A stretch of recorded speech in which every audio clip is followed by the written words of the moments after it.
This conference will now be recorded. Okay, guys, so before we get started, if you can just focus and pay attention on what I'm about to do.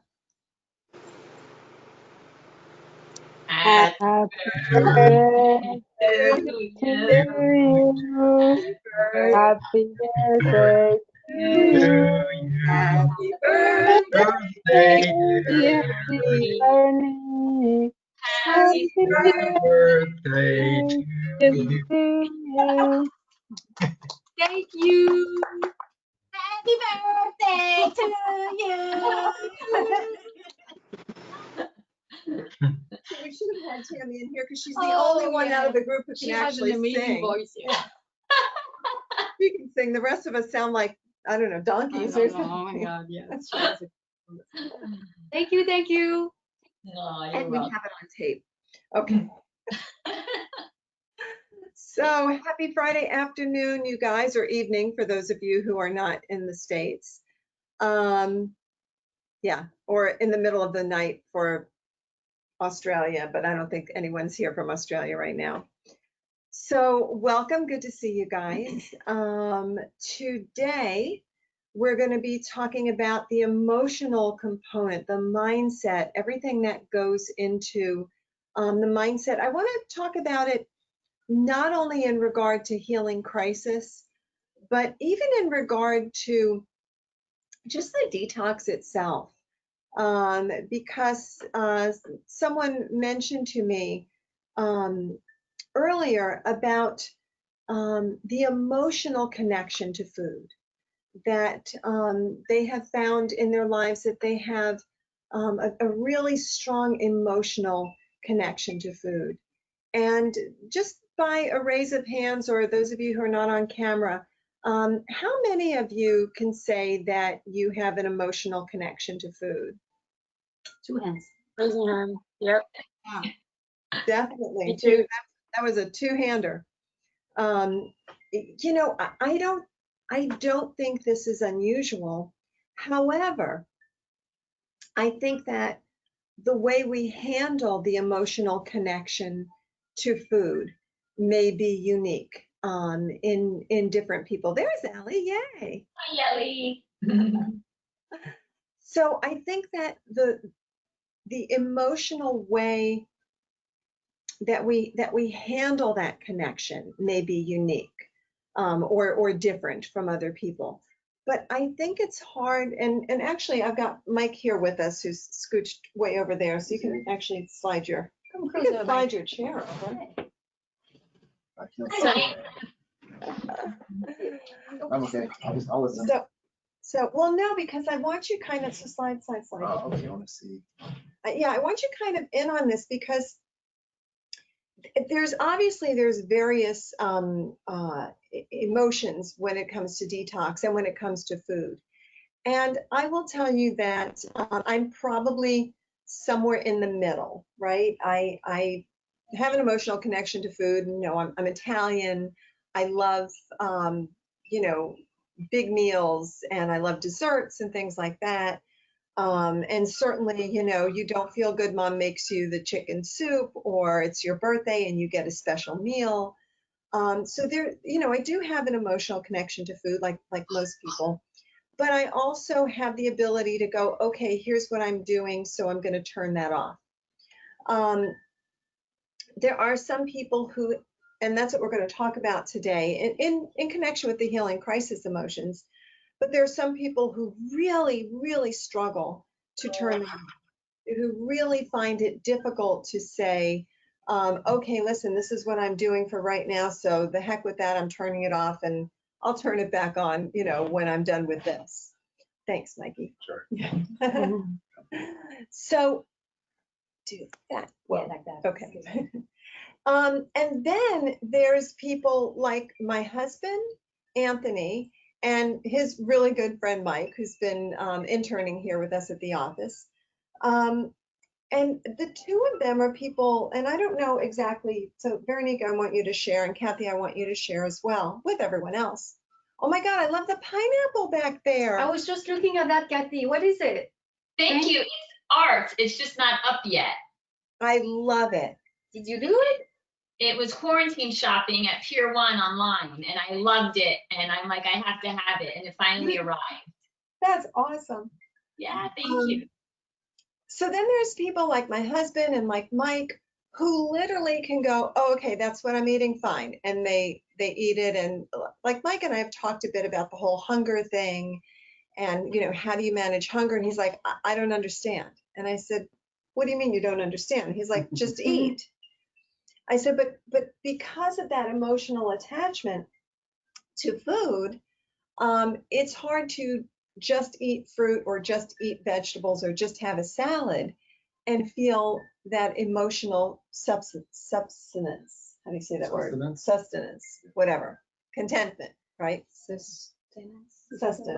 Yeah. Yeah, but So satisfaction. it's interesting, those different levels, right? Those different emotional attachments to food. And then we can look at healing crisis in much the same way. Some people are emotionally attached to, I didn't have a healing crisis, I need one, I want one, why am I not getting one, right? And then there are people who are absolutely terrified about the possibility of getting a healing crisis. And then there's that person in between that goes, oh, okay, yeah, I had a healing crisis, it sucked, I'm moving on. So I'm not a therapist, none of these guys are therapists, I don't think you guys are therapists. But maybe we can help and support each other in, understanding why we're different in that way, and then maybe help each other to come up with your coping skills, to share your coping skills, whether it's healing crisis or just the emotional component to food and detox and maybe feeling deprived a bit. So let me ask you, very neat. When it comes to those nutritional changes, those food changes, and maybe you want to compare to when you first started detox to now, how was it for you? When I first started, it was when I took the class with Dr. Moss. So I spent a week with like-minded people and we were all eating the same thing. But I remember asking for extra avocados in the evening in the salad because they were not putting any. And I was like, I needed something more substantial. So that was my first experience with eating this type of food for a length of time, which was 1 week. For fast forward to now, I'm in the middle of a detox again, but it's actually funny we talk about that subject today because we were talking about that with my sister, and she was telling me that she spends much more time at home and she is drawn to the refrigerator many times during the day. And I told her that I used to experience that a little bit less now because I have taken the parasites tinctures and I feel like something happened, but I'm not Craving so much, except yesterday I needed to have a carrot soup in the evening. So I made that. That was cooked. But, I don't have cravings for food like that. I'm not detox friendly. So, but to come back to what Roseanne was saying, I'm from France, Roseanne is from Italy. I grew up in France where food is abound and wine and pastries and bread and cheese and all that. So I grew up with that. I do not miss that at all anymore. I don't drink any alcohol anymore and I don't buy cheese. I don't buy bread. I don't do any of those anymore at all. And when I go to someone's home, they have it for parties or dinners, but I don't even eat it. I don't miss it. But socially, culturally, we are all wired to eat, because we gather around food. I mean, in every country, I believe it's something that is for every country. There's no exception. We gather around food, and that is a way to socialize and to create connections. So I feel like we are very attached to that, and it's very difficult to come out of that programming in a way. Yeah, and so have you ever had that experience of either a good mood where you wanted to celebrate or a bad mood where you were upset or stressed or angry, that drove you to want to eat something? Absolutely. Yeah. Yeah. Yeah. And so, I'm the type of person, if I'm upset, I'm gonna go reach out for something. how many of you guys do that? How many of you guys feel if there's something going on emotionally, whether it's a positive thing or whether it's something that's kind of weighing heavy on you, how many of you find comfort in food? Yeah. And so, and you not so much. No, Like ever? no, I can't remember. I've never found comfort in food or anything like that. It's bad moods, good moods. I don't go to food. You don't go to food. So Okay, you can leave now. I know. Where do you go? Where do you, I was- alcohol? I was well. Alcohol would be the closest thing that I would think that Uh-huh. would be something that if I'm in stress that I might want to, and that's something that I learned later in life. That was, recently, the last couple of years. Okay. But I never thought of food as comfort. And you know what? That's really interesting because I think that, for example, someone who is drawn to alcohol, sometimes when they stop drinking alcohol, they are then drawn to sugar because a lot of times the sugar in the alcohol is what really pulls them in. And then going back to the parasite formula, a lot of that is yeast, candidas. And so by killing that off, those cravings can go away. Who else wants to share something about that emotional connection to food? I'll share. Thanks, Kathy. I find, when I do a detox, I feel empowered. I could stay on the path. But the only time that I might be tempted, it's when I think is when I'm stressed. It's an emotion. And then when I say to myself, are you hungry? No, I'm not hungry, but I want to eat because I'm stuffing something. And that's what I try to get to the bottom of. Yeah. Sometimes I write about it, but sometimes you can't always write about it. And then when you do have time to write, the anger is gone. But I learned that I'm stuffing something, whether it's I'm stuck in this house and I can't go anywhere, or there's something happening that makes me just want to just turn to food. And I feel like at this point in my detox journey, anything I turn to is going to be vegan. I'm not craving stuff that, let's say, I used to crave 5 years ago, like Right. chocolate or caffeine. I don't want that.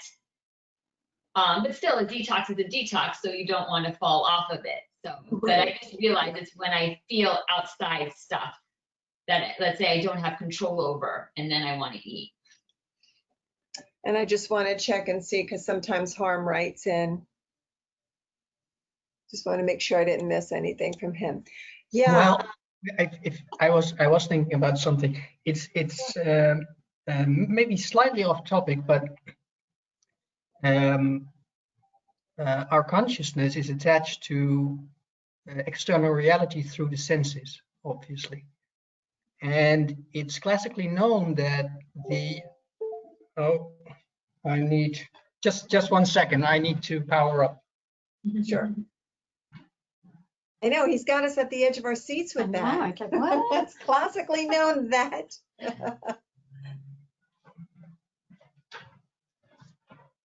It's an important topic, and we will talk a bit more about the emotions of healing crisis, but I think this is really important right now because there's a lot going on with, we talked about hunger. Go ahead, Harm. So from the 5 external senses, the one that is most difficult to master is the taste. So it's so if you consider yourself as being consciousness can either be free or it can be in ego mode, which means it's attached. And the attachment goes to the senses. So realize that the moment you crave something, you are in ego mode. So you just gave up your freedom through the sense of taste. So. Wow. Yeah. Yeah, that's really big, especially when you put it that way. You just gave up your freedom. Mm-hmm. And this whole experience that you guys are going through with detox is a very freeing experience, right? It's an empowering experience, but it's also freeing. You're freeing yourself of ailments, of illnesses, of things that have caused a heaviness in your life in terms of your health. So bringing your emotions along with that freeing aspect is really, really important. Ellie, you wanted to say something? Yeah, I'm actually here today because they're having pizza downstairs and takeout. And it was one of those that I said, oh my God, this is just too hard. And I excused myself and I said, I have to go. So I came upstairs and I'm gonna hide until we started. But I realized I was thinking about this because I think what makes it hard is the meaning that we give it. So I asked myself, what am I making this mean? Because in the moment when I was downstairs, I feel like, shoot, I'm being deprived. Why can't I have it? Why? I mean, why can't I be like everybody else? I want to have the pizza and then you start with this little, it's like a little girl, like, why can I have it? I want it too. And then of course the reasoning mind comes in, and then you say to yourself, well, I know why I'm doing this, and I have to say it out loud, right? I'm doing this because I want to heal. It's not like I never had a pizza. I had many pizzas, and that's why I'm here partly. So you understand. But what I realized is that in that moment when I feel like I'm being pulled into the craving and that weakness, is the meaning that I'm giving it to that circumstance what makes it hard. Yeah. Because the meaning is I'm making it mean that, oh, poor little me, I can't have it, I'm being deprived. And in fact, what I'm doing is, if I look at the meaning that I want to give to this, is I am empowering myself. That's the real meaning to this. So be careful with what you're not realizing, and what's the understatement here. So once I realized that, okay, I'm empowering myself, it's like it becomes a little less difficult.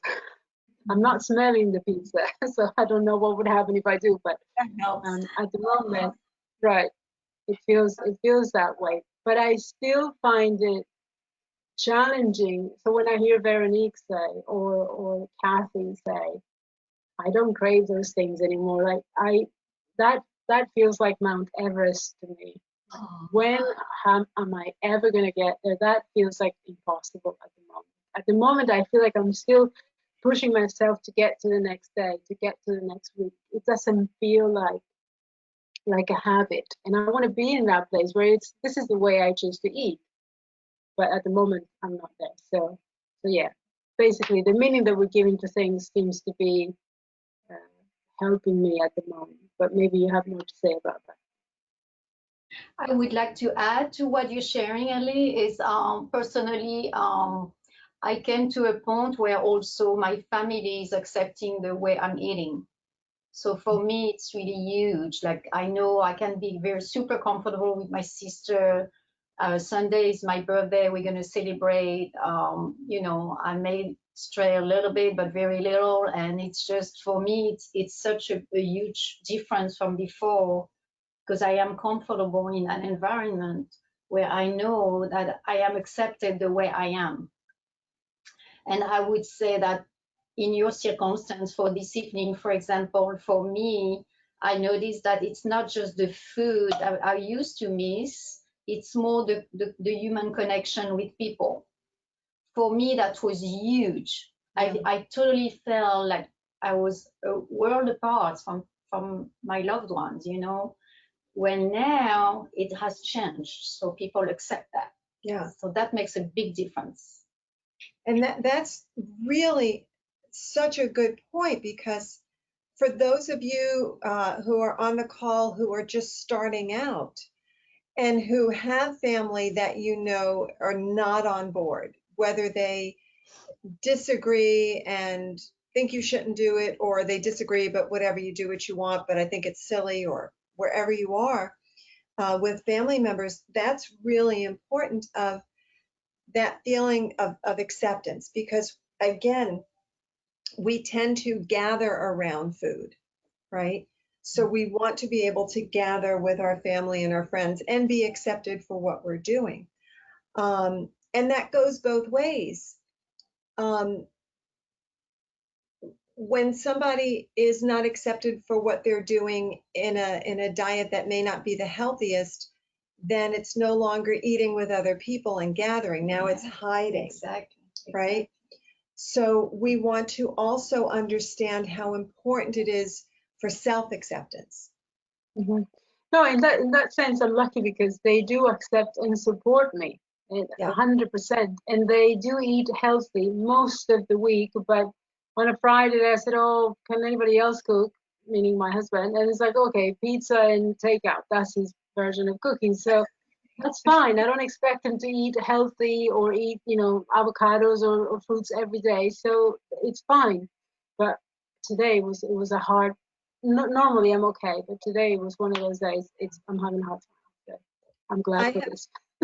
I found that sun-dried tomatoes, basil, garlic, and avocado in a food processor, and sun-dried tomatoes without oil, of course. And then it makes this really rich pesto. You can put a little nutritional yeast, and then maybe get, even if you go crazy with a white potato, cut it in thick strips, bake it in the oven, and then put that on top. Or if you can, of course, put it on your zucchini noodles or your spaghetti squash noodles, but it's really rich and will help you with that. Oh, add some oregano, because that's going to bring you into that pizza realm. Italian flavors. Yeah. So I agree with Roseanne. I think when we come to be in a circle, when people are going to order pizza or things like that, I think it's really important, if you can, to prepare yourself a meal that will be super satisfying taste-wise, like Roseanne just described, because then I feel like it would be easier to sit down at the table. You enjoying your meal. It's not just one avocado or a piece of ramen. It's actually a meal. People are going to look at you, baby, and they're going to be like, "Can I try it?" Yeah. Who knows? Yeah. Yeah. So we can branch this off now to healing crisis. And so, the same thing happens. There's a very strong emotional component when you are going through a healing crisis. And by the way, for some people, your whole detox might be a healing crisis. Right? Your whole detox process may be just continually bringing up your symptoms stronger and stronger. So there's a lot of emotions. And back to what Ellie said about why me? Why am I going through this? Why can't I eat what someone else is eating or live how someone else lives without going, through this difficulty? And listen, we all have our physical history, our mental history, our emotional history that's gotten us to this place of needing healing. But that is something that many of us have struggled through in the healing crisis, is, the feeling of maybe, when is it going to be over? Is there another healing crisis coming? Some people are scared. So those emotional components to healing and the healing process and the crisis really need to be addressed. So now I want to ask you guys, with healing crisis, and maybe not all of you have gone through it yet, but what emotions come up? Are there emotions of anger, irritability? Are there emotions of sadness? Is there fear? What comes up with you guys, whether you've dealt with healing crisis or the anticipation of healing crisis? What comes up for you? All of the above. Right? One day you feel happy and empowered and you're on the right path. And then the next day you feel frustrated or even if you're going through something emotionally, you feel more sad than you normally would, let's say. So I think that a healing crisis can definitely trigger any of those emotions. It has to be. For me, it's also not so much the healing crisis, but I struggle a lot with the thought that what I'm doing might not be enough, and it's too late. Even though my symptoms are not that bad yet, but like I had a little edema in my left leg, and I heard Dr. Moore say on one of his videos, "If you got edema, you're in trouble, baby," or something like that. He likes to Sounds say. like him. And so, and even though I'm on fruit now for almost 3 weeks, and yeah, but still, apparently, some symptoms seem to be getting worse, and I'm wondering, well, this probably is not a healing crisis. This is just lymph and acids that are still stuck. So maybe this doesn't work, and I'll end up in a wheelchair. I mean, that's what the mind does. It jumps ahead way further than reality, but still, that provokes more fear in me than the fear of a healing crisis. Yeah, yeah. And I think that definitely what you're experiencing definitely falls in the category of healing crisis, because it takes what we've got going on and it exacerbates.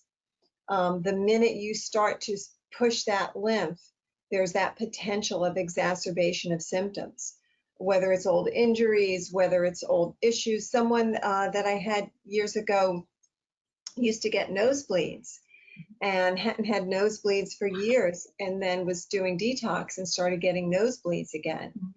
Right? And what's our nature is to believe that this is us going backwards, that something's wrong. But it really isn't. It's that, Kathy, what's the term you use? You talk about breaking down and reconstructing. I feel like there's a term that you use. God. But it's that. It's your. Retraces? Say again. Retraces, like when the body retraces past injuries? Oh, yes, I like that. I heard you saying that last week. That was great. Exactly. The body goes back through and says, okay, here's what happened in my pituitary. Here's what happened in my thyroid. Here's what happened in my hip, whatever. And retraces and then works to reconstruct. So break down and build up. So that breakdown is the symptoms that come up during healing crisis, during detox, that we then call a healing crisis. And there's a lot of emotions. I think fear is definitely a big one. I know that, you've detoxed before and you've called me up and said, oh, I don't know, this is happening. What's going on? And you're. Yeah, I didn't understand why things were happening. The lethargy was fine. I understood that. But my blood pressure going up at times, or even blood tests that didn't make sense, things like that, I guess, kind of freaked me out or scared me a little. Yeah. And oh, thank you. Oh, okay. What is the time? It's 1:30. Okay. Sorry, we're doing a time check. So yeah, blood pressure going up. It's like, oh my goodness, I'm doing this detox to bring my blood pressure down. Why would it possibly go up? But again, you're moving out old waste, you're moving out old salts. You're asking your kidneys to really, really work hard during detox. Kidneys play a role in the regulation of blood pressure. Stress, adrenal glands play a role in the regulation of blood pressure up or down. So yeah, I know you can kind of wrap your head around lethargy, although some people think, wait a second, I'm going on this clean diet, so I should have gobs of energy. I think that's what we keep in the back of our head. Yeah. I'm eating so clean, I'm taking my herbs, I'm doing everything right, and this is what's happening. Yeah, why do I have low energy? Yeah. But it's normal. Yeah, Kathy? Okay, just want to share a few questions that have been posted. Oh, thank you. Both Claire and Celine. They're saying that everyone's always asking them, when are you going to be done? So they both agree that everyone is asking, and we've all been there. When are you going to stop detoxing, basically? Yeah. Yeah, and there's a heck of an emotion that comes up, Oh my right? God, yeah. Very, very emotional, very frustrating at times, because I think the answer back sometimes to people has to be, yeah, I want to know that answer too. I would Mhm. love to know that That's a answer. good one, yeah. Yeah, because no one except for probably Kathy and Veronique, um, not even me, want to detox constantly. You guys are experts. Oh, no. But truly, nobody wants to have to detox a lengthy period of time. So, It's so definitely a response to others is, I'm not sure when it's going to be done. It'll be done when my body gets to the point where I want it to get. And don't think that I am just wanting to keep eating this way and not have a piece of birthday cake or not have a slice of pizza. You know, I want to one day, but my body's just not there yet. Um, you know, you guys, I wish, when you look at Dr. Morse's website, he's got the kits, right? The herbal kits for 14 weeks. So that's if you're not working with a practitioner who can, guide the kits to your Customize, needs, yeah. customize. Thank you. So you look at that and you think, okay, 14 weeks, got it. I'm going to do it, going to be done. But for most of us, we've been on the planet more than 28 weeks, right? So 14 weeks would be detoxing half your life if you were on the planet for 28 weeks. Granted, we're not going to ask you to detox half your life, but start to really put that in perspective. Take your age, multiply it times 52, because that's how many weeks are in the year, and you start to see how many weeks you have under your belt of living the way you lived. And suddenly 14 weeks is a drop in the bucket. Right. Just finished up with, I'm going to call it phase 1 of the detox with a patient of ours in Australia. And he's done fantastic. And he's got a situation where he's got a blood illness and his numbers continue to improve. But there's also, sorry, waving at the kids. I'm going to go. Okay. Bye, everyone. Bye, birthday girl. Thank you. So you can move your chair over a bit if you want. So, but there's also that point where the emotional body says, I think I need a break, right? And then those emotions of hunger come up, because there's the physical hunger that we've talked about, and then there's the emotional hunger. So at that point, there's not a problem with taking a break, but we don't take a break and go back to what we were doing before we started detox. But we can take a break enough to say, you know what, let me bring in, sometimes, I mean, come on, you guys, just the thought of some raw nuts is probably like, oh my God, it's a celebration in your mouth, right? So allowing someone to, what Dr. Morse likes to call to pulse back and to take a little break and kind of reestablish that emotional connection, that emotional feeling about food and taking things out of the diet. I mean, God knows, and I won't get into it now because I'm going to make you guys go and cheat and eat it, but God knows the things you can make with some cashews, Oh, yeah. So I think that it's important to allow yourself a period of a break. I mean, not after 6 weeks, but after a more lengthy period of time, to allow yourselves a period of a break and see what that feels like. Experience what that feels like in your body. Experience what that feels like in your emotional body. And I write about taking that break at the 7-month mark with my herbs. I didn't take a break with food, but I took a break with herbs. So it's okay to do that. But I think when other people ask, be honest with them and say, yeah, I'd love for it to be over, but it's not time yet. I haven't reached my goals yet.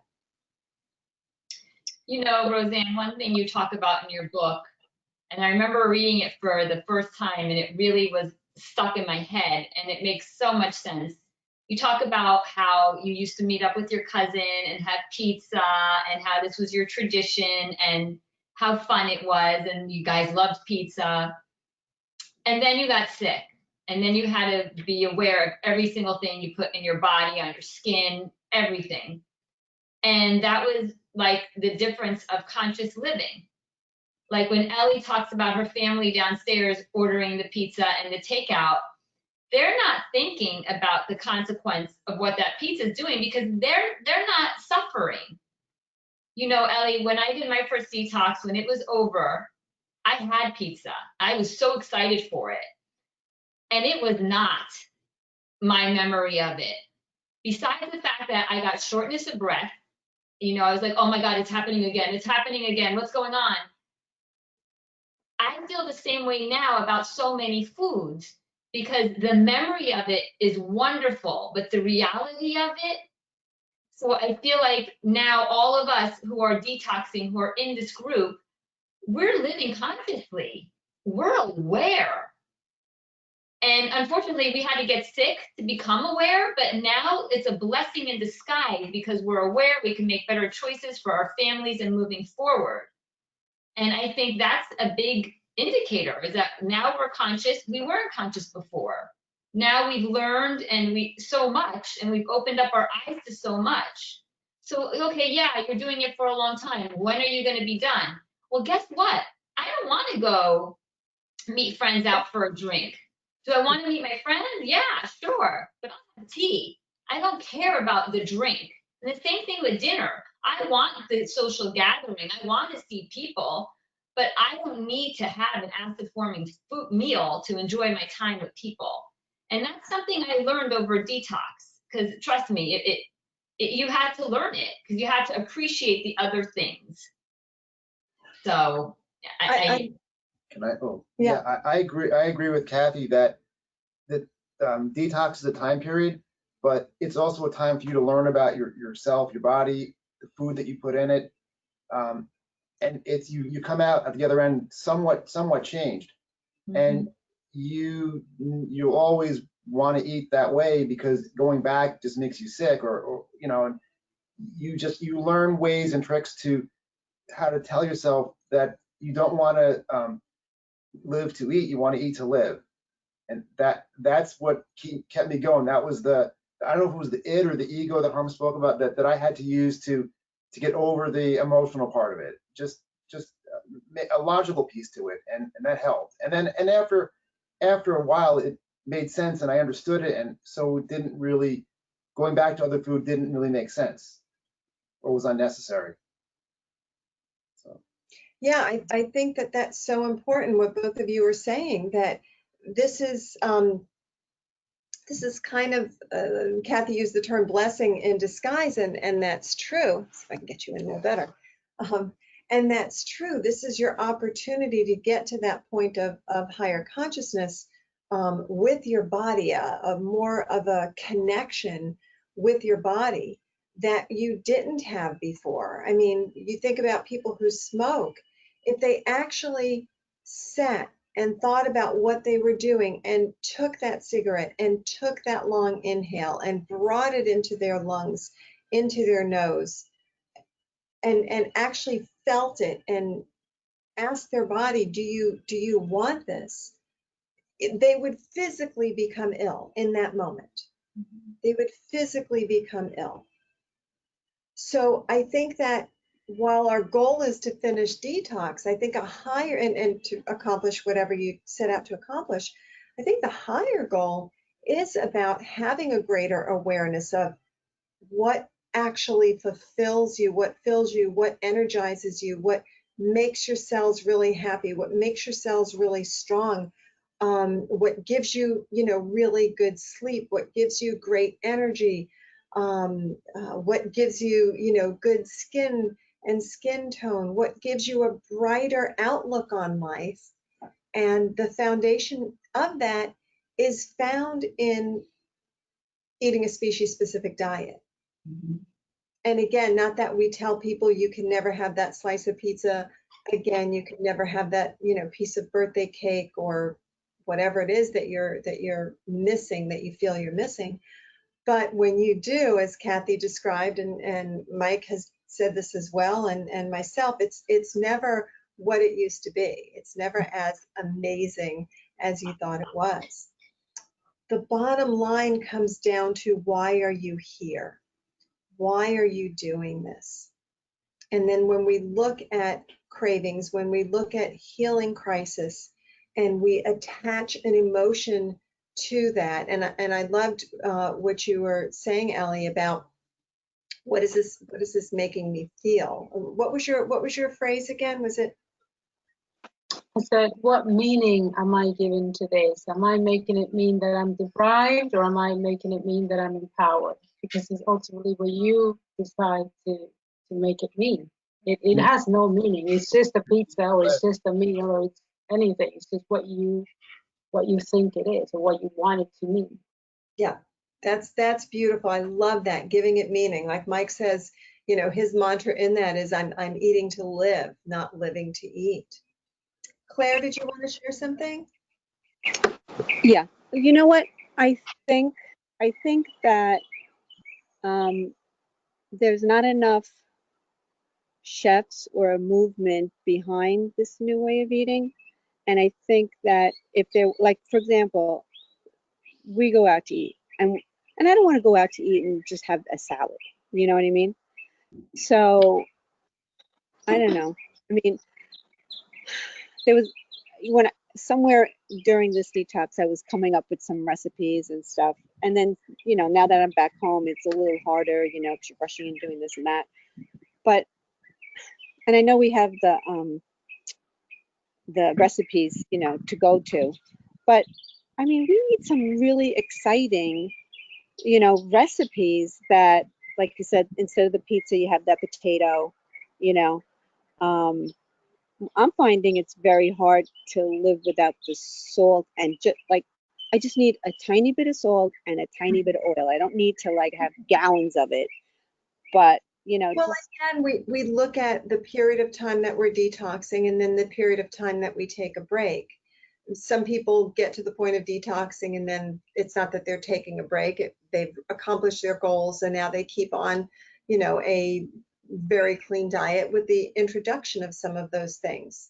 Some people need to take a break because their process is going to take longer, and they just need a little mental emotional break. So wherever you are in your process, if that's it, if you feel like, man, just let me take a little bit of a break and have these little things here and there, you know, that could be enough to satisfy you. I would love to employ an incredible chef that can come up with recipes under these guidelines. I don't have the time to create much more than what we all have created and added to the forum. But I'd love for you guys to get more creative. I know we've had a lot of you guys that post recipes. Fully Raw Christina seriously made an absolute, you know, career out of this, where I would say probably 85 or 90% of her recipes are detox friendly. So you can definitely check her out. My incredible patient, let me just check the time, guys, because we're going to have another patient in just a few minutes. But my incredible patient in New Zealand, Sophie Stevens, created an Instagram page, Raw and Free. Now, granted, at this stage, she's using nuts and seeds and things like that, so not everything on her page is detox friendly. But, you know, literally dove in this, you know, completely, and started to create things that she loved and enjoyed just from a detox point of view. So I encourage you guys to do that as well. Can I interject something? Sure. It's I tend to be on the puritanical side of life, so forgive me for that. But there is an exercise in ancient Taoism where, to overcome your attachment to food, you would, for instance, take a dried raisin and you suck on it until it's completely gone. It might take you an hour.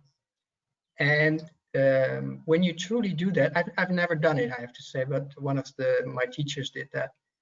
And when you truly do that, you're completely fulfilled, interestingly enough, because that takes such an incredible awareness on the food, what it does to your body, etc., etc. So I think a lot of these cravings for recipes is also a lack of mindfulness and lack of patience, where true simplicity can give you tremendous joy if you do it mindfully. Yes. I did that. Say that again, Claire. I did that with not now, but I've done that with a piece of, like a little piece of chocolate under the tongue till it melts, and it'll satisfy you from not eating, like, you know, a bar.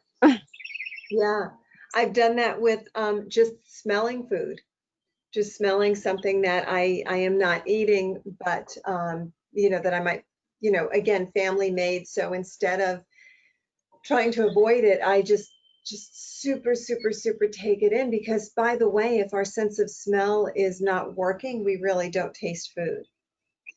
So by taking it in and smelling it deeply, you know, you can get that satisfaction as well. But I love what Harm just said about, you know, that simplicity. Those of you, you know, if I don't know if you've seen any videos that I've done recently in the backyard. Sophie Stevens has one on her website, and then I did one yesterday morning, just got inspired. You know, we've got down here in Florida, so we've got some fruit growing this time of year, which is amazing. And papayas are growing like crazy. And so I brought one to Mike the other day, and I brought him one today, and Veronique and Satya. And the simplicity of, you know, that papaya, it's not like you've got to make a fruit salad. It's not like you've got to make a melon salad and mix it in. You don't have to make a papaya smoothie. Veronique loves to put lime on it, but you don't even have to do that. It's literally just cutting it open and eating it, and really tasting that sweetness. And I will say the last caveat on that part is what we get at our grocery stores, whether we're here in Florida with papayas growing outside the window, or, you know, if you're in New York getting a papaya, unfortunately, none of it is picked ripe. Mike has now experienced that papaya right off my tree, and or maybe it already fell to the floor, and so it's good and ripe. But you know, if you go to the tree and you touch it and it comes off in your hand, you know you're good.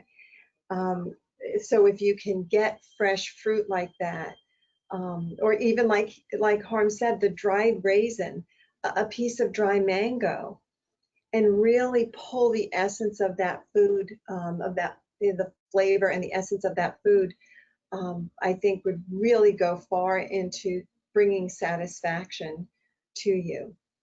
But remember that you're not alone. Remember that you're not the only one who has an emotional attachment to flavors and tastes and foods and events that go around it. Remember that you're not the only one who might emotionally be struggling with either the detox process or the healing crisis process.